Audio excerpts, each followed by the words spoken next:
오늘 어버이 주일을 맞이하면서 모든 우리 부모님들을 주님의 이름으로 축복합니다. 자녀도 부모와 사는 것이 처음이라 힘들었습니다. 부모도 자녀와 처음 사느라 많이 힘들었습니다. 우리 인생길이 이렇게 쉽지는 않았어요, 그렇죠? 근데 이제 어르신이 되면 연륜은 더해지지만 몸도 이전 같지 않고 판단하는 능력도 이전 같지 않습니다. 그러다 보니까 주변의 사람들의 도움을 받게 되지요. 그러면서 어른들은 그런 생각을 합니다. 내가 주변 사람들에게, 가족들에게 늘 폐만 끼치는 건 아닌가, 이런 생각을 합니다. 한번 따라해 보실래요? 나이가 많은 건 미안한 일이 아니다. 너도 내 나이 돼봐라. 그렇죠? 어느 누가 예외가 있습니까? 예전에는 뭐 이렇게 어떤 인터넷 뉴스나 이런 데 보면 요즘은 많이 좋아지는 것 같은데도 좀 그런 게 있는 것 같아요. 뭐 택시나 또는 뭐 버스 같은 대중교통을 이용하다 보면 어르신들이 좀 수모를 겪어요. 그렇죠? 노인네가 집에나 있지 뭘 밖에나 다니냐고, 빨리빨리 타라고, 뭐 이런 얘기들. 그렇죠? 참 가슴을 긁어내리는 얘기죠. 잘 못 알아듣잖아요. 그러니까 이렇게 얘기하죠. 도대체 몇 번을 이야기해야 되냐고. 몇 번을 이야기해야 되냐고. 가정의 중대사를 결정할 때도 어른들은 아예 소외가 되는 경우들이 많죠. 궁금한 것이 있어서 물어보면 뭐라고 얘기합니까? 엄마는 그런 거 몰라도 된다. 엄마는 그런 거 몰라도 된다. 아버님 세대하고 저희는 다르잖아요. 때려줄 수도 없고. 할아버지는 이런 거 다룰 줄 모르잖아요. 스마트폰, 그렇죠? 뭐 이런 거 이렇게 하다 보면은 실수도 많이 하고 보이스피싱도 당하고 뭐 그러지 않습니까? 그런데 이제 이게 연세가 된다는 것은 모든 면에서 노화가 따라오잖아요. 그러다 보니까 아무래도 행동이나 모든 게 느려질 수밖에 없어요. 근데 우리 사람들이 생각보다요, 기다려줄 여유가 없다는 거예요. 기다려줄 여유가. 한번 따라해 보실래요? 자녀를 보호하듯 노약자도 보호하자. 여러분 어릴 때 자녀를 어떻게 키웠습니까? 애지중지하면서 보호했잖아요. 이제 어르신들은 또 뭐예요? 자녀들 그렇게 보호했듯이 자녀들로부터 보호를 받을 때라는 거죠. 여러분 교회 안에서도 세대 차이를 말하기보다 세대를 이해하기를 힘쓸 수 있기를 바랍니다. 저는 개인적으로 70세가 된 분, 71세가 된 분들을 유심하게 봅니다. 유심히. 왜 그럴까요? 내가 만약에 목회 정년을 하면 70이 될 거고, 그럼 그때 나는 어떤 모습일까? 뭐 그때 미래 일은 알 수는 없지만 혼자 생각을 해봐요. 나는 저런 건강을, 나는 저런 영성을, 나는 저런 모습을 가질 수 있을까? 긍정적인 것도 있고 부정적인 것도 있지요. 도리어 교회 안에 다양한 세대가 있다는 것은요, 나 자신을 좀 비추어 볼 수 있는 그런 계기가 되지 않을까, 그런 생각이 됩니다. 마냥 젊으면 좋지만 어느 순간에 나도 역해질 수밖에 없잖아요. 제 친구 목사가 예전에 한번 그런 얘기를 했는데, 대상포진이 오고 나서 이게 이제 후유증이 온 거예요. 잠을 잘 못 자는 거예요. 이게 아파가지고. 그러니까 어르신들이 왜 얼굴에 그렇게 얼굴이 밝지 않고 어두운지를 알겠다는 거예요. 여러분 연세 드시면 다 몸에 병 하나씩 안고 살아가잖아요. 그래서 어떤 분은 그러더라고. 건강검진, 종합검진 자주 하지 말라고. 제가 그 내용을 깊이 보지는 않았어요. 근데 의사가 하는 얘기예요. 왜냐하면 나이가 들면 당연히 뭐가 나오겠어요? 문제가 나타나겠죠. 그러니까 아마 그분 얘기는 내가 모르긴 몰라도 괜히 죽을 병 아니면 너무 막 건드려가지고 더 덧나게 하지 마라, 뭐 그런 표현도 있지 않을까, 그런 생각도 하게 됩니다. 어떻든 우리가 서로를 좀 긍휼히 여기고 돌아보기를 축복합니다. 자, 오늘 말씀은요, 우리가 이제 출애굽한 이스라엘 백성들을 하나님이 어떻게 대하고 계시는지, 특별히 홍해를 건널 때 어떤 일이 일어났는지를 이렇게 폭넓게 다루고 있습니다. 그러면서 찬양할 이유에 대해서 오늘 말씀을 나누고 있죠. 두 가지를 나누는데, 첫 번째는 인도하시는 하나님은 찬양받기에 합당하시다는 거예요. 한번 같이 읽어볼까요? 시작. 인도하시는 하나님은 찬양받기에 합당하십니다. 아멘. 자, 이스라엘 백성들을 하나님께서 출애굽하시죠. 출애굽시키시죠. 이스라엘 백성들이 뭐 탁월해서, 다른 민족보다 능력이 우수해서 그래서 그들을 하나님께서 출애굽시키십니까? 아니죠. 하나님이 특별히 사랑하셔서 그들을 출애굽시키잖아요. 인간적으로 따지면 애굽에서 있었던 이스라엘 백성들은 430년 포로하면서 뭐만 남아 있었겠어요? 노예 근성만 남아 있지 않았겠습니까? 뭐 믿음으로 산다 한들 그들이 얼마나 힘든 시간들을 보냈고, 그렇다면 그들의 수준은 어떤 수준일까요? 제가 볼 때 탁월함은 요구하지도 않겠어요. 그런데 그러면 평범한 수준이라도 되면 좋겠는데 평범한 수준도 되지를 않더라는 거예요. 그러한 그들을 하나님이 출애굽시키시죠. 하나님 백성 삼으셔서. 이것을 뭐라 그래요? 은혜라고 얘기합니다. 우리 모두는 그런 은혜를 받은 자들인 줄 믿습니다. 그래서 오늘 이게 왜 하나님 인도하신 하나님을 찬양해야 되느냐? 가깝게 세 가지를 좀 살피는데, 첫 번째는 하나님은 우리의 눈높이에 맞게 인도하신다는, 우리의 눈높이에 맞게. 자, 17절입니다. 바로가 백성을 보낸 후에 블레셋 사람의 땅의 길은 가까울지라도 하나님이 그들을 그 길로 인도하지 아니하셨으니 이는 하나님이 말씀하시기를 이 백성이 전쟁을 하게 되면 마음을 돌이켜 애굽으로 돌아갈까 하셨음이라. 무슨 얘기입니까? 하나님은 이들을 블레셋 땅으로 해서 광야로 인도하신다면, 가나안 땅으로 인도하신다고 하면 2주가 채 안 걸리는 거예요. 자, 그런데 여러분 알다시피 이스라엘 백성들이 38년을, 정확히 말하면 38년을 광야 생활을 하게 되지요. 자, 그런데 하나님은 왜 블레셋 땅의 길로 인도하지 않습니까? 전쟁을 하게 되면 애굽으로 다시 돌아가자 이렇게 할까 싶어서. 18절입니다. 그러므로 하나님이 홍해의 광야 길로 돌려 백성을 인도하심에 이스라엘 자손이 애굽 땅에서 대열을 지어 나올 때에. 그래서 하나님은 그래서 어디로 인도하세요? 빠른 길이 아닌 홍해 길로 이들을 인도하십니다. 여러분, 하나님은요 어떤 기대 수준을 정해놓고 우리를 밀어붙이는 분이 아니세요. 여러분, 우리가 자녀를 기르다 보면 많이 후회하는 그런 경우들이 있잖아요. 어떤 경우입니까? 부모가 내 자녀는 이렇게 키워야 되겠다라고 하는 그림이 있어요. 그림이. 그리고 나름대로 기준치가 높아요. 그리고 어릴 때부터 어떻게 합니까? 너는 이렇게 해야 돼 하면서 엄마가 아빠가 계속 하나하나 간섭하는 거죠.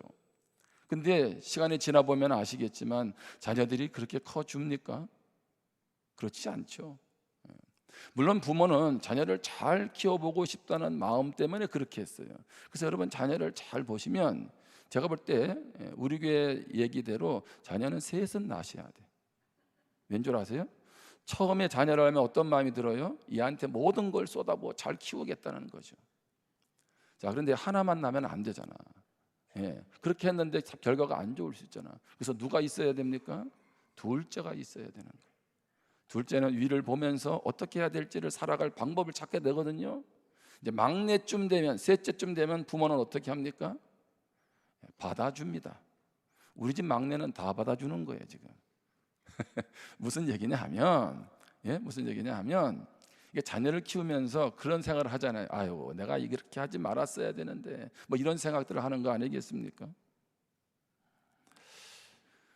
여러분, 자녀를 키울 때 그래도 나름대로 부모도 아이의 걸음에 맞춰서 한 걸음 한 걸음 나가듯이, 그렇죠? 우리 하나님도 우리 인생길에 보폭을 맞추어 주시는 줄 믿습니다. 아멘. 하나님은 그래서 우리를 무리로 대하지 않고 인격적으로, 개인적으로 대하세요. 할렐루야. 그래서 오늘도 하나님은 우리 무리에게 은혜를 주는 분이 아니라 한 개개인에게, 각자에게 사모하는 대로 하나님께서 은혜를 주실 줄 믿습니다. 그러니까 얼마나 감사해요. 나의 체질에 맞게 인도하신다는 것. 두 번째로, 하나님은 반드시 인도하세요. 여러분, 우리는 기도하다가 응답이 더디 될 때나 고난이 계속 되어질 때 이런 질문을 던지죠. 하나님이 나의 인생길을 인도하시는 게 맞나? 하나님이 살아계신다고 하면서 어떻게 이럴 수 있는가라고 하는 그런 의구심을 갖잖아요. 자, 출애굽기 13장 19절입니다. 모세가 요셉의 유고를 가졌으니 이는 요셉이 이스라엘 자손으로 당단히 맹세하게 하여 이르기를 하나님이 반드시 너희를 찾아오시리니 너희는 내 유고를 여기서 가지고 나가라 하였음이더라. 자, 모세가 지금 누구의 유고를 가지고 갑니까? 출애굽하면서 요셉의 유고를 가져가요. 여러분 창세기 50장을 기억하죠? 요셉이 죽으면서 뭐라고 유언합니까? 하나님이 반드시 우리 민족을 무엇할 것이다?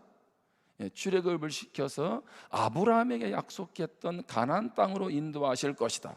다시 말하면 하나님이 반드시 너희를 찾아올 것이니 내 유고를 가지고 여기서 가나안 땅으로 가라, 이렇게 말을 하죠. 무슨 얘기입니까? 요셉은 하나님께서 반드시 누구를, 이 민족을 이끌어 가시는 것을, 인도하실 것을 뭐예요? 확신하고 있었다는 거예요. 그러니까 오늘 이 모세가 요셉의 유고를 가지고 나간다는 것은 엄청난 영적인 의미가 있는 거죠. 여러분 너무 실망하지 마세요. 우리도 때로 되지 않아도 하나님은 여러분을 반드시 인도하고 계시는 줄 믿습니다. 뿐만 아니라 세 번째, 하나님은 항상 인도하세요. 숫곳을 떠나서 이제 에돔의 장막을 치지요. 자, 여러분 성경을 잘 보시면 이스라엘 백성들의 출애굽 여정이 정확하게 어디서부터 어디까지로 해서 이렇게 연결됐는지는 모릅니다. 그래서 뭐 성기순례 가면 이쪽이다 저쪽이다 뭐 말을 하는데 정확하게 루트는 몰라요. 근데 그건 몰라도 됩니다. 중요한 것은 하나님이 인도하셨다는 거예요. 아멘?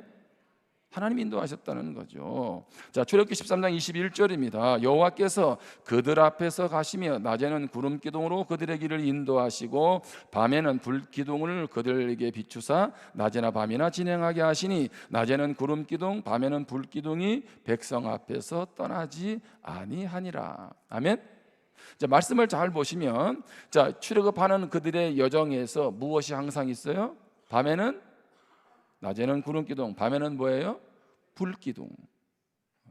그러면 묻겠습니다. 하나님은 지금은 구름 기둥, 불 기둥으로 인도하실까요? 안 하실까요?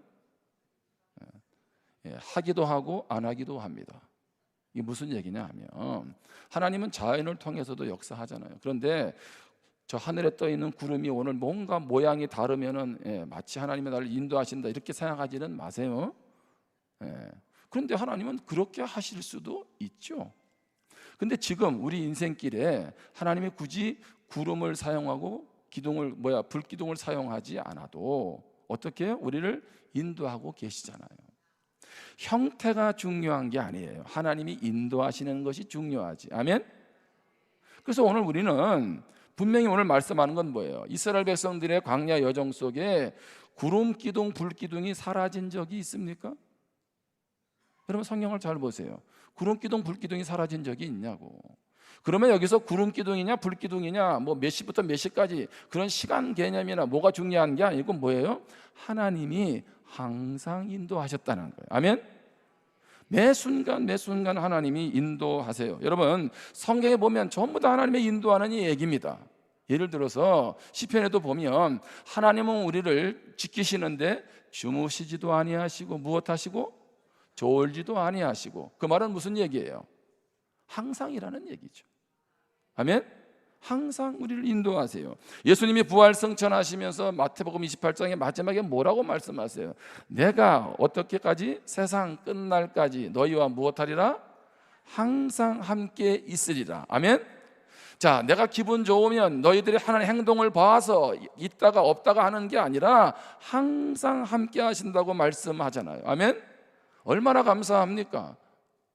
때로는 내 부족함 때문에 주저앉아 있는데 하나님은 나의 눈높이에 맞게 그러면서 나도 이해하지 못하고 답이 없어 보이는 그런 상황에서도 반드시 인도해 가시고 한순간도 눈을 떼지 아니하시고 항상 인도하시는 하나님, 그렇다면 그 하나님 찬양해야 되지 않겠어요? 오늘 우리는 어떻게 하나님이 인도해 가십니까? 성령이 인도해 주시는 줄 믿습니다. 예수님이 부활 승천하시고 제자들에게 말씀하시죠. 요한복음 16장 13절에 보면 그러나 진리의 성령이 오시면 그가 너희를 모든 진리 가운데로 인도하시니 그가 스스로 말하지 않고 오직 들은 것을 말하며 장래일을 너희에게 알리시리라. 아멘. 여러분, 성령은 어떤 분이세요? 성령은 인도하는 분이세요.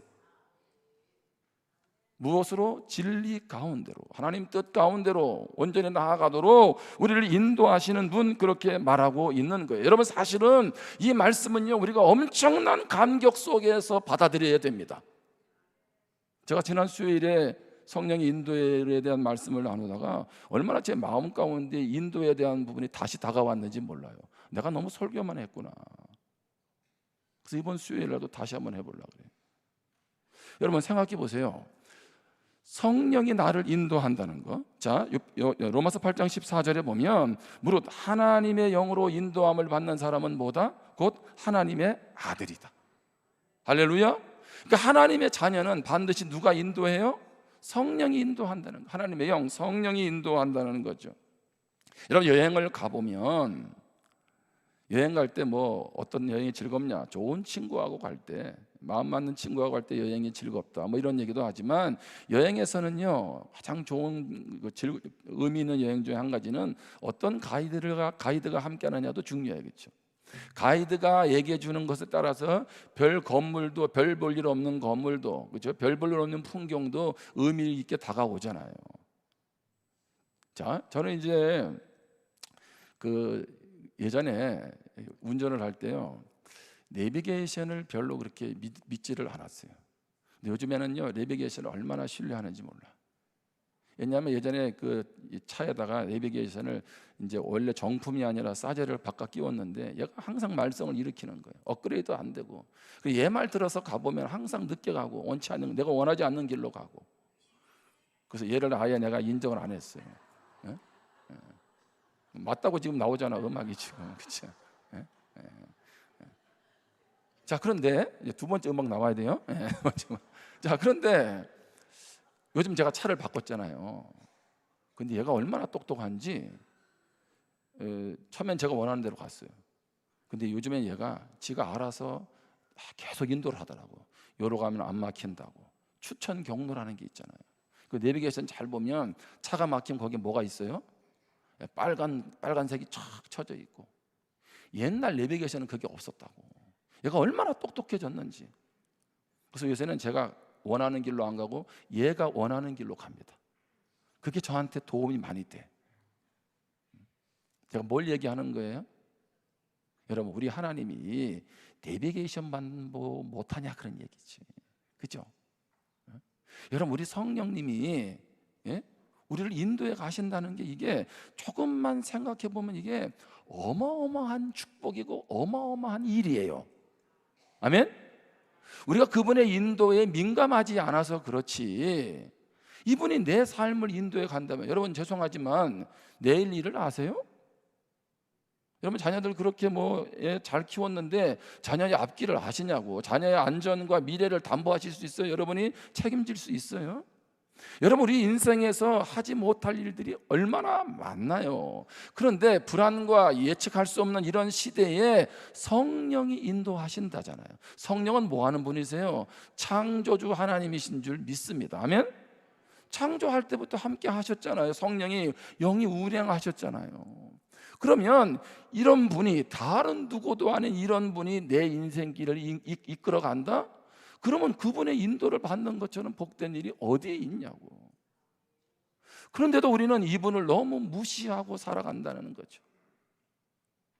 그러니 말씀도 안 보지요, 기도도, 그죠? 공동체의 말에도 귀를 안 기울여요. 환경 속에서도 하나님의 인도를 받지 못하죠. 왜? 성령은 그렇게 우리를 인도해 가시는데, 그렇죠? 여러분, 지혜로운 성도 되기를 주님의 이름으로 축복합니다. 여러분, 성령은 우리가 알아들을 수 있도록 인도해 주세요. 꼭 기억하셔야 돼요. 아멘? 내 신앙의 수준에 맞게 알아서 인도해 주신다니까.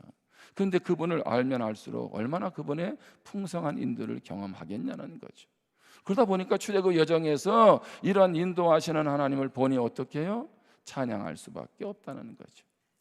두 번째 기억할 것은 구원의 하나님은 찬양받기에 합당하시다는 거예요. 합당하시다는 거죠. 자, 이스라엘 백성들이 이제 잘 아는 것처럼 홍해 앞에 당도합니다. 뒤에서는 이제 바로와 애굽의 군대들이, 그렇죠? 병거만 600대, 그리고 애굽의 모든 병거들, 군대들을 동원해서 이스라엘을 따르고 있습니다. 이스라엘 백성들이 쳐다보니까 바로의 군대가 자기들 뒤에까지 지금 따라와 있는 그런 상황입니다. 얼마나 두렵겠습니까? 왜? 앞에는 홍해가 가로막고 있고 지금 뒤에는 바로의 군대가 지금 이제 자기들을 치려고 쫓아오고 있는 그런 상황이죠. 두려워서 그들은 하나님 앞에 부르짖지요. 그랬더니 모세가 말을 합니다. 출애굽기 14장 11절입니다. 그들이 또 모세에게 이르되 애굽에 매장지가 없어서 당신이 우리를 이끌어내어 이 광야에서 죽게 하느냐? 어찌하여 당신이 우리를 애굽에서 이끌어내어 우리에게 이같이 하느냐? 자, 뭐라고 얘기하고 있어요?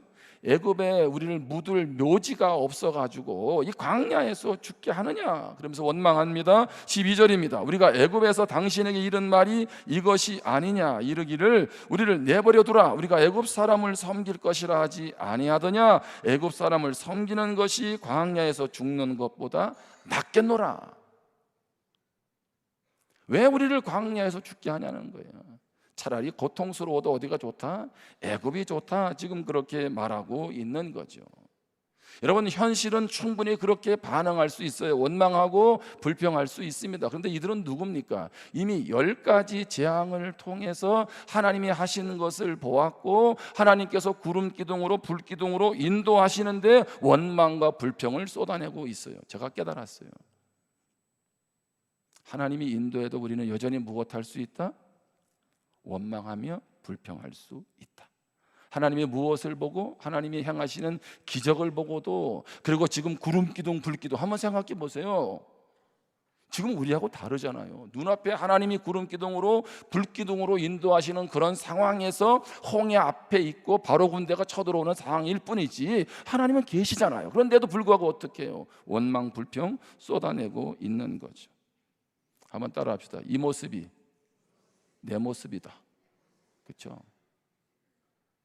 여러분, 사람은 9가지 잘해주다가도 왜 한 가지 잘못해주면 막 원망하잖아요.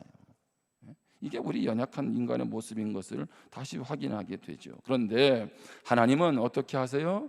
우리의 생각을 뛰어넘어 구원하십니다. 아멘.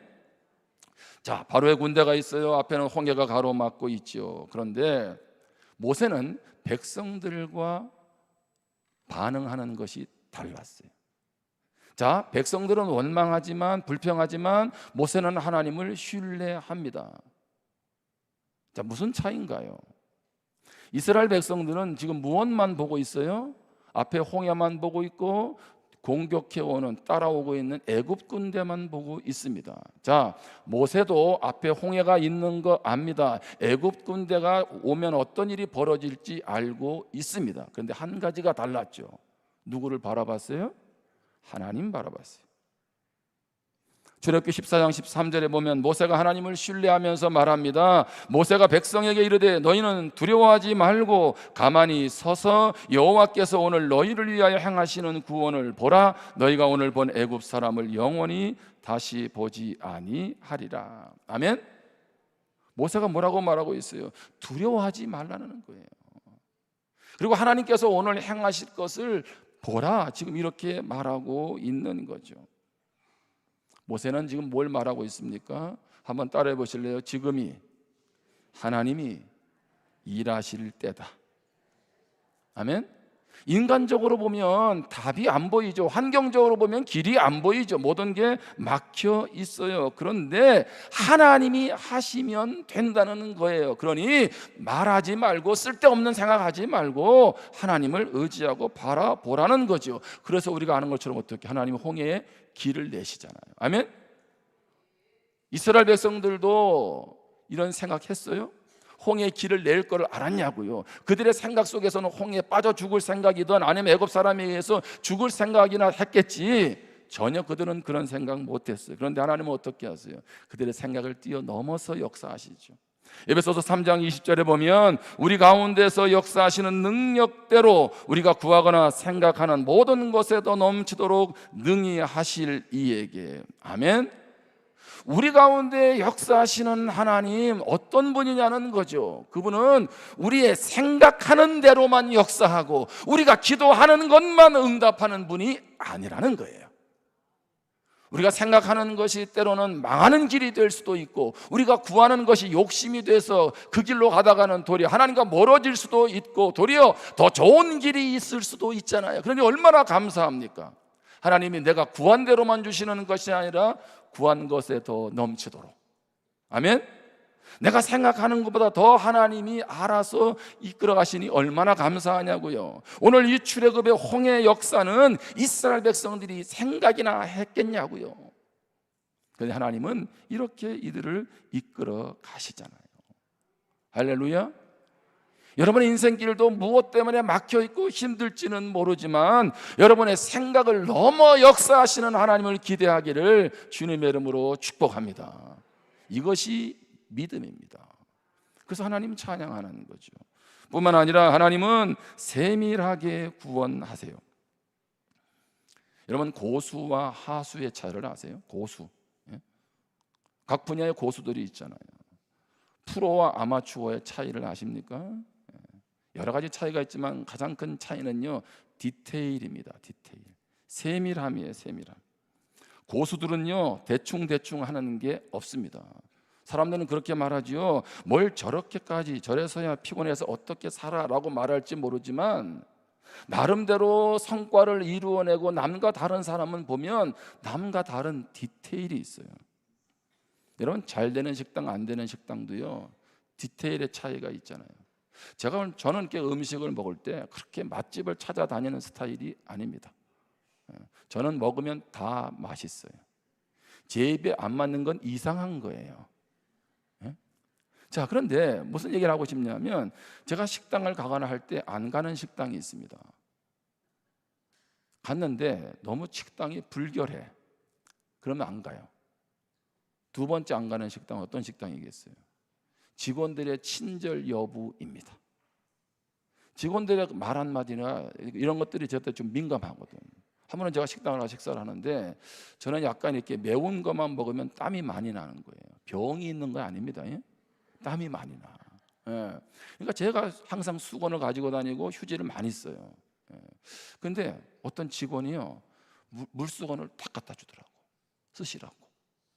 와, 감동이야, 감동. 제가 그 식당 다음에 갈까요, 안 갈까요? 당연히 가죠. 그리고 예배 시간에 광고도 해줍니다. 예?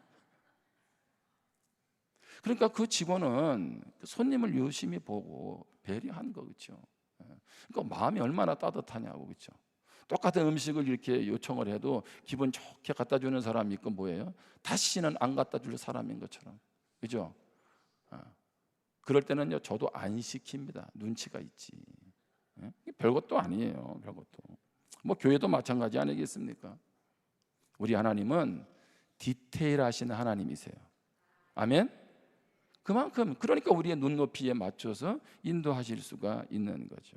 자, 하나님의 디테일을 이 홍해를 가르시며 인도하시는 걸 통해 보겠습니다. 자, 이제 출애굽기 14장 19절입니다.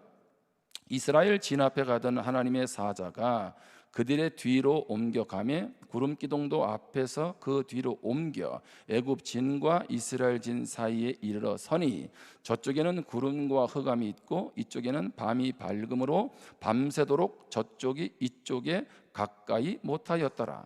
자, 하나님의 구름 기둥이 어디로 갔어요? 쉽게 말하면, 자, 이스라엘 백성들이 있고 애굽 군대가 있어요. 요 사이로 구름 기둥이 갔죠. 그리고 이스라엘 백성들은 어떻게 합니까? 불을 환하게 비추어서 빨리빨리 이동하게 하고, 자, 애국 군대는 어떻게 해요? 어두우니까 앞을 제대로 못 볼 정도로 흑암이 있으니까 그들이 앞으로 나가는데 어려움을 겪었겠죠. 뿐만 아닙니다. 21절입니다. 모세가 바다 위로 손을 내밀며 여호와께서 큰 동풍이 밤새도록 바닷물을 물러가게 하시니 물이 갈라져 바다가 무엇하였다? 마른 땅이 된지라. 자, 이스라엘 자손이 바다 가운데를 육지로 걸어가고 물은 그들의 좌우에 무엇이 되고? 벽이 되고.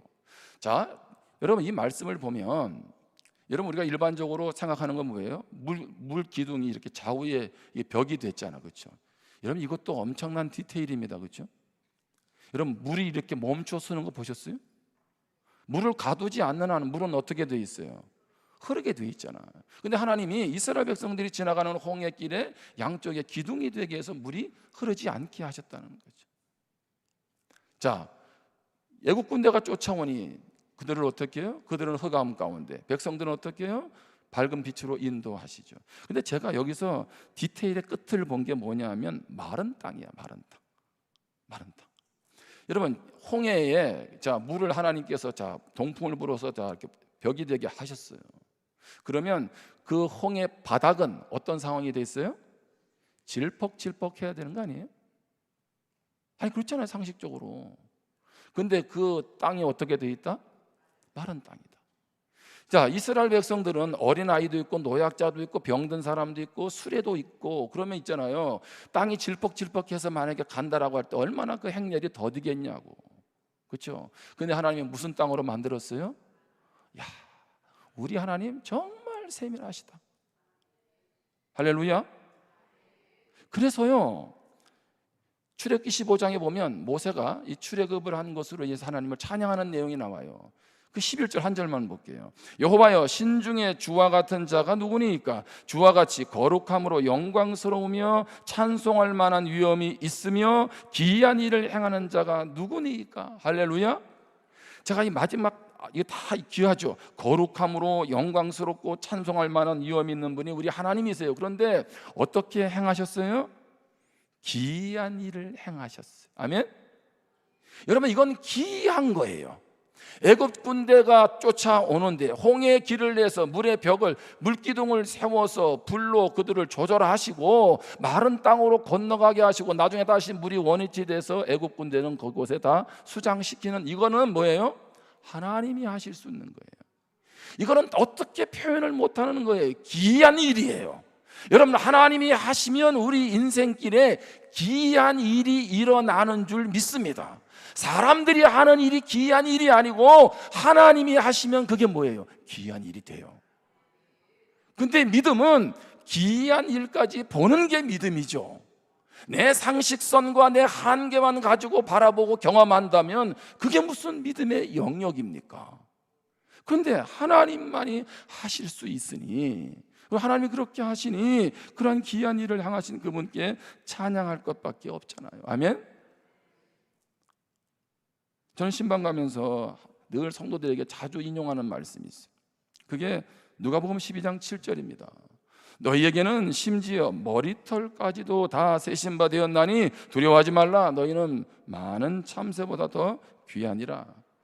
참새 얘기 잘 안 합니다. 제가 얘기하는 거는 머리털까지 다 세고 있다. 제가 한 번씩 물어봐요. 여러분 성도님들 머리카락이 몇 개예요? 그것도 모르시나? 자, 물어보겠습니다. 오늘 머리카락 아침에 몇 개 빠졌을까요? 머리카락 씹는 거는 하나에 10만 원씩 뭐 이런 건 계산을 해도, 그죠? 에? 빠지는 건 몰라, 그죠? 이 말은 무슨 얘기예요? 하나님이 얼마나 우리를 세밀하게 무엇하신다? 지켜주신다, 보호하신다, 구원하신다. 아멘? 바로 그 얘기 아니겠어요? 여러분 하나님을 세밀하게 경험하세요? 아니면 대충 경험하세요? 우리가 왜 영적으로 민감해야 합니까? 하나님이 그렇게 민감하게 우리의 인생길을 이끌어 가세요. 그런데 우리는 뭐예요?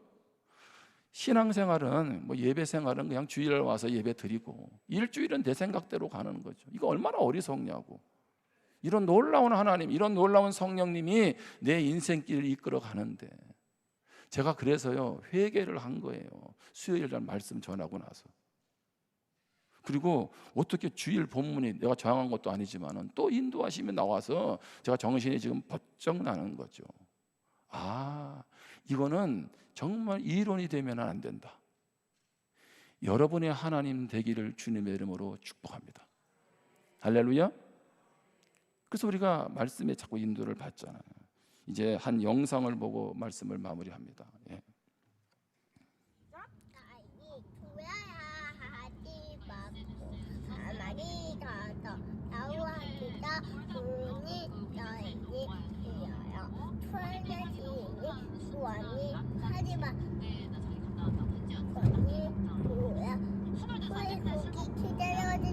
맞지? 아멘. 아멘. 잘 시작. 안 들리죠? 이 두야야 하지 마. 아마리 가서. 뭐 그렇다는 얘기입니다 이게. 근데 아니 이제 우리 딸이 요즘에 이렇게 막 이렇게 이제 인스타그램 하고 하잖아요. 이걸 나한테 보여주는 거. 노아가 암송한다는 거예요. 그랬더니 이제 보니까 우리 아동부도 이제 아동부는 매주 한 구절이 아니라 단원별로 한 구절 암송시키는 거야. 유치부잖아요, 유치부. 3살짜리. 그러니까 엄마가 이제 암송을 시켰겠지. 뭐를요? 두려워하지 말고, 그렇죠? 아무것도 하지 말고 여호와께서 행하는 구원을 보라, 이걸 암송하는 거예요. 그때 옆에서 이제 얘가 약간 까먹기를 하니까 엄마가 왜 그때 가르쳐 주잖아. 뭐라 하려 하니까 가만히 있으라 이거지 지금. 내가 나올 예울 건데. 여러분 어릴 때부터 말씀 안에서 저렇게 암송하고 그 말씀이 그의 인생길에 하나님이 이끌어 간다면 얼마나 복되겠냐고요. 저 영상이 잘 들리느냐 안 들리느냐, 차에서 했으니 잘 안 들리겠지. 여러분 삶에서 하나님의 인도받고 구원하시는 하나님 경험하고 찬양하기를 주님의 이름으로 축복합니다. 기도하겠습니다. 오늘 주신 말씀을 마음 가운데 한번 새기면서 기도할 수 있기를 바랍니다. 내가 누군데 하나님이 나를 자녀 삼아 주셔서 내 인생길을 인도하시고 구원해 주세요. 근데 하나님이 인도하시는데 어떻게 인도하세요? 나의 눈높이에 맞게 반드시 항상 인도하세요. 나를 구원하시는데 내 생각을 뛰어넘어서 세밀하게 구원해 주시죠. 이런 하나님이 나의 하나님인데, 이런 성령님이 나의 성령님인데도 나는 얼마나 그분의 인도 안에, 그분의 구원 앞에 민감하며 감사하며 살아가고 있는지, 오늘 이스라엘 백성들처럼 홍해만 바라보고 바로 군대만 바라보고 있지 않는지,